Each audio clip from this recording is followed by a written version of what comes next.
와, 좋아. 완벽해. 이번 영상에서는 딕셔너리가 무엇인지 알아볼 거예요. 노트북을 만들게요. 딕셔너리. 좋아. 자, 노트북이 만들어졌으니 파이썬 커널을 선택하고 시작해 봅시다.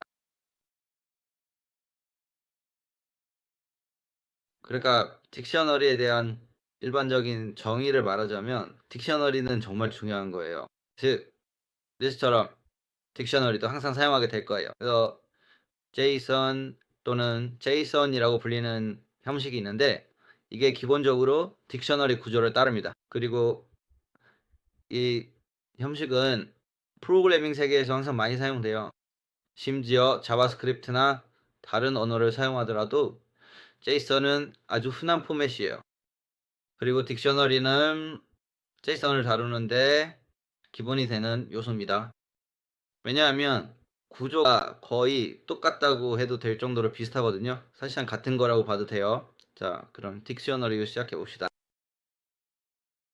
딕셔너리는 세트처럼 중괄호로 정해야 하지만 약간의 차이가 있어요. 딕셔너리는 키값이라는 정의가 있습니다. 그럼 여기서 한번 볼게요. 키 그리고 콜론 값. 딕셔너리는 이렇게 작동합니다. 이게 딕셔너리의 정의예요. 여기 값이 빨간색으로 표시되어 있지만 만약 값이 숫자라면 이렇게 됩니다. 키와 값입니다. 하지만 기본적으로 이 키값 구조를 꼭 이해했으면 해요. 이제 연습 문제를 풀어볼게요. 연습 문제를 풀면 모든 게 더 잘 이해될 거예요. 그리고 제가 계속 설명만 하는 것도 아니고요. 각각이 무슨 의미인지요? 결국 직접 해보면서 배우는 거니까요. 좋아요. 그럼 이제 다음 딕셔너리를 볼게요. 딕셔너리가 어떻게 만들어지는지 이미 봤죠? 제가 아까 실버라는 키를 보여줬는데 또 다른 키는 사코가 될 수도 있고 그 다음은 백일 수도 있어요. 잘 보세요. 값은 무엇이든 될 수 있어요. 숫자일 수도 있고 리스트일 수도 있고 원한다면 문자열이나 불린 값도 될 수 있어요. 그러니까 상관없어요. 값은 정말 무엇이든 될 수 있어요. 그냥 명명 규칙에 따라가면 되고 키와 값이 있고 참고로 항상 쉼표로 구분된다는 점을 잊지 마세요. 딕셔너리의 각 요소를 구분할 때 쉼표가 없으면 아무 의미가 없어지니까요. 자, 이제 코드를 실행해 봅시다. 딕셔너리가 이미 생성되어 있고 다음과 같은 딕셔너리를 만드세요 라고 하죠. 완벽하게 만들어졌으니 이제 연습 문제를 풀어볼 거예요. 추가해 봅시다. 딕셔너리 안에 워렛이라는 새로운 카테고리를 추가하세요. 좋아요. 완벽해요. 그러니까 워렛이 나타나기 원하는 거죠. 마치 백 다음에 네 번째로 들어가는 것처럼요. 워렛. 네, 이건 마치 리스트처럼 되는 거예요. 기본적으로 우리는 딕셔너리를 인벤토리라고 부릅니다. 그리고 여기에 워렛을 새로운 카테고리로 추가하고 싶어요. 그리고 이게 비어있기를 원하는지 아니면 네, 천천히 진행하면서 워렛이 보이도록 해야 해요. 좋아요. 워렛들 대괄호로 정의하고 카테고리를 추가한 다음 딕셔너리를 출력해서 어떻게 되는지 확인해 봅시다. 한번 볼게요. 만약 연습 문제와 멘토링에서 워렛이 잘 추가된다면 완벽해요. 이렇게 추가된다는 거죠. 그냥 뭔가를 넣어야 해요. 그러니까 기억하세요. 이건 키값상이에요. 그래서 키는 있는데 값이 빠졌죠.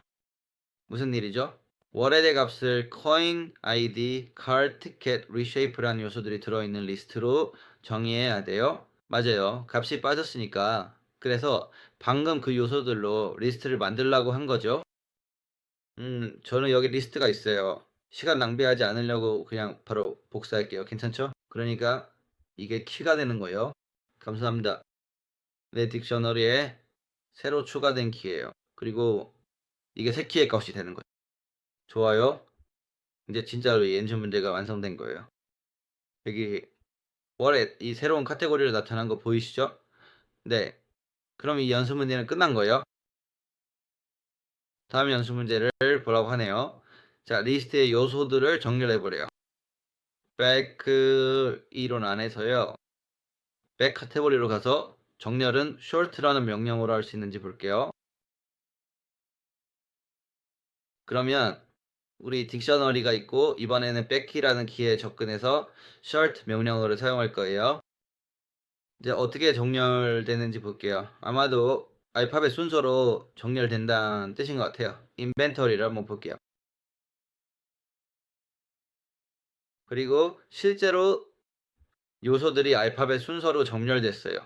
즉, 이 L이 F 다음에 오기 때문에 순서가 바뀐 거죠. 완벽해요. 정렬한다는 건 그냥 알파벳 순서대로 정렬한다는 뜻이에요.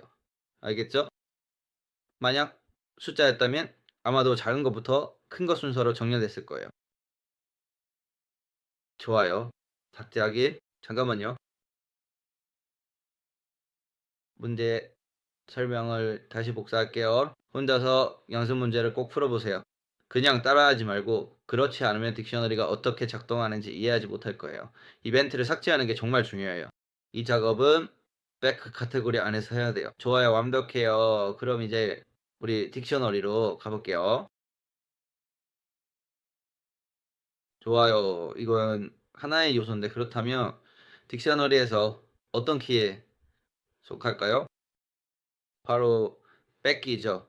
그러니까 그냥 삭제하면 돼요. 그런데 뭘 삭제해야 할까요? 만약 전체 카테고리, 즉 전체 키를 지우고 싶다면 이 부분을 삭제해야 해요. 그러니까 삭제하고 싶은 모든 요소를 삭제하면 되고 코드를 실행해 보면 이제 딕셔너리에서 무슨 일이 일어났는지 볼 수 있어요. 그리고 실제로 뺏기는 요소가 하나 줄었어요. 완벽하네요. 다음 연습 문제로 넘어가 볼게요. 추가해 보세요. 200을 실버 카테고리에 새로운 요소를 추가해 보는 거예요. 완벽하죠. 이전과 똑같이 하면 돼요. 먼저 딕셔너리를 가져오고 우리가 원하는 카테고리를 찾아야 돼요. 이번에 선택할 키는 실버이고 여기에 추가해야 돼요. 자, 추가하려면 이번 경우에는 숫자들이니까 단어를 추가할 때는 append나 extend를 쓸 수 있지만 숫자일 때는 더하기와 등호 프로셀을 써서 원하는 값을 넣을 수 있어요. 알겠죠? 그리고 이제 그냥 이 플러스 연산만으로 숫자이기 때문에 자동으로 추가가 돼요. 그럼 인벤토리를 복사해 볼게요. 다시 한번 실행해 봅시다. 그리고 200이 리스트에 새로운 요소로 추가돼요. 아, 이게 마치 요소를 더하는 것처럼 추가됐네요. 그럼 이번엔 덤 AD를 한번 써볼게요. 어떻게 되는지 한번 볼까요? 아무것도 없네요. 잠깐만요. 아까랑 똑같아요. 이제 코드가 꼬였어요. 제가 말한 것처럼 다시 처음부터 실행해 볼게요. 좋아요. 모든 셀을 실행하고 여기 있는 모든 상점을 확인하고 그리고 멘토들도 해봅니다. 확실히 알아두세요.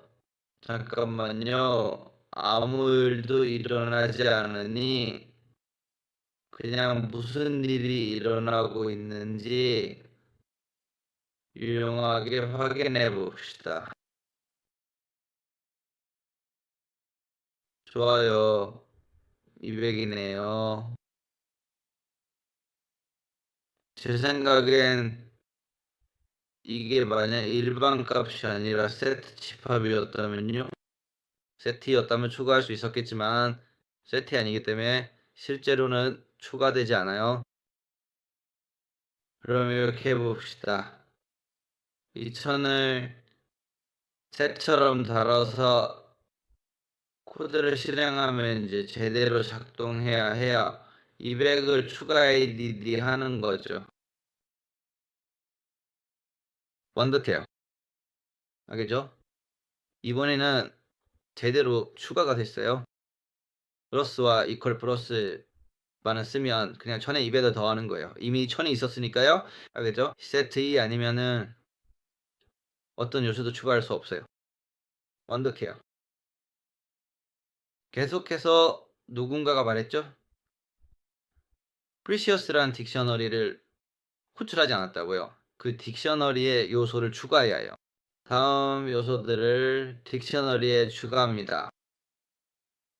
자, 문제를 복사해서 봅시다. 이 모든 걸 확인해 볼게요. 참고로 컨트롤 키와 다운표 트랑카다를 같이 누르면 한 번에 모든 텍스트를 주석 처리할 수 있어요. 기억하세요. 컨트롤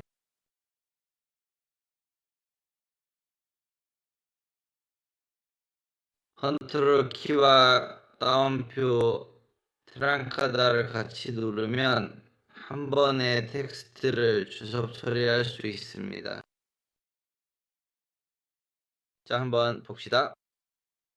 그러면 이제 precious 나는 딕셔너리를 만들고 싶어요. 키와 값, 즉 각각의 요소가 딕셔너리의 한 항목이 되겠죠.